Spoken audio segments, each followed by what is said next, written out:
नमस्कार, recipes with तारामध्ये तुम्ही सर्वांचं स्वागत आहे. तर आज आपण ना श्रावण महिन्यात सोमवार स्पेशल अशी साबुदाणा उपवासाची खीर बनवून राहिलो आहे. खूप छान अशी क्रीमी. चला तर व्हिडिओला सुरुवात करू. त्याआधी तुम्ही माझ्या चॅनलला सबस्क्राईब नसेल केलं तर नक्की सबस्क्राईब करा. चला तर बघू रेसिपीसाठी लागणार साहित्य. इथे येणार 1 वाटी साबुदाणा घेतला मी, रात्रभर भिजवला होता. तुम्ही 3-4 तास भिजवू शकता. आणि त्यासाठी मी पाऊण वाटी साखर घेतलेली. इथे ड्रायफ्रूट घेतलेले, मिल्क पावडर घेतली 2 चमचे आणि तूप घेतले 2 चमचे, वेलची घेतली आणि याच वाटीने ना 2.5 वाटी दूध घेतले. दूध आणि पाणी मिक्स घेऊ शकता, नाही तुम्ही पाण्यात पण ही खीर करू शकता. उपवासासाठी खूप छान आहे अशी. तर मी ते गॅसवर पॅन गरम करून घेतला. त्यामध्ये आपण तूप घेतले ना, तेवढं तूप घालून घ्यायचं सगळं.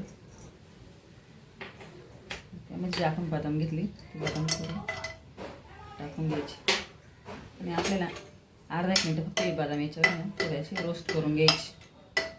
तर आपले आता बदाम रोस्ट झालेले, आपण जे दूध घेतले ना ते यामध्ये घालून घेऊ.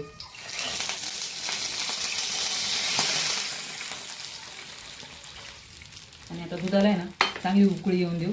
उकळी आल्यानंतर त्यामध्ये आपल्याला ना साबुदाणे घालून घ्यायचे. तर आता दुधाला पण उकळी आली, आपण मिल्क पावडर घेतली ना ती पण यामध्ये घालून घेऊ. मिल्क पावडर घातल्यामुळे काय होतं माहिती का, आपली खीर एकदम अशी क्रीमी आणि छान लागते. ती टेस्ट पण छान येते. मग आता त्यामध्ये ना चांगली मिक्स करून घ्यायची मिल्क पावडर आणि मग साबुदाणे टाकून घ्यायचे.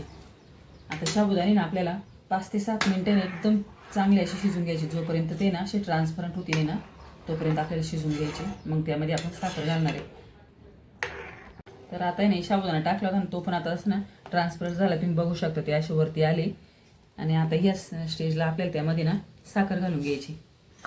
साखर घालून ना 2-3 मिनिटं उकळून घ्यायचे आणि नंतर गॅस बंद करायचा. वेलची पावडर टाकायची. याला आहे ना काही ठिकाणी साबुदाण्याची गंजी पण म्हणते. आणि उपवासासाठी खिचडी खाण्यापेक्षा काही सोमवारच्या उपवासाला तिखट खाती नाही, मग त्यांच्यासाठी रेसिपीनं खूप छान आहे साबुदाण्याची खीर, नाही तर मग साबुदाण्याची गंजी. तर ना तुम्ही बघू शकता खूप छान अशी आपली खीर झाली. एकदम साबुदाण्याचे फुगले छान. आता त्यामध्ये वेलची घालून घेऊ आणि गॅस बंद करून काढून घेऊ. तर अशा प्रकारे आपली ना उपवासाची साबुदाणा खीर तयार झाली. खूप छान अशी एकदम क्रीमी लागते. आपण त्यामध्ये मिल्क पावडर टाकले ना तर खूप छान आहे. तुम्ही पण माझ्या पद्धतीने नक्की करून बघा. व्हिडिओला लाईक करा, चॅनलला सबस्क्राईब करा. चला तर भेटूया अशा नवीन रेसिपी बरोबर. धन्यवाद.